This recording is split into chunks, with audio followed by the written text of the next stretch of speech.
यसको एन्सर के हो के मैले भर्खर त पढेको यार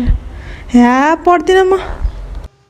के हजुरहरूलाई पनि यस्तै हुन्छ पढेको याद हुँदैन अनि याद नभए पढ्न मन लाग्दैन If yes, then don't scroll this video. So hi everyone, I'm Prakriti and this is Gap Year Diary Study Edition. कति दिन हुन्छ नि जागर लाएर अब पढ्न बस्छु भनेर बसिन्छ बट टेबलमा गइसकेपछि म के पढ्दै थिएँ भनेर नै याद हुँदैन पढेको पढै जस्तो मात्र हुन्छ अनि एक्जाममा आयो भने माइन्ड ब्ल्याङ्क अनि एकछिन फेरि बुक नोट हेर्दा अलरेडी पढेको जस्तो लाग्छ अनि यस्तो भएको देख्दा हाम्रो मनोबल त्यही घट्छ अनि we start to compare ourselves with toppers if you know then मान्छे अनुसारको क्याप्चर गर्ने क्षमता फरक हुन्छ कसैको एकदमै हाई हुन्छ कसैको ठिक्क भने कसैको एकदम लो हुन्छ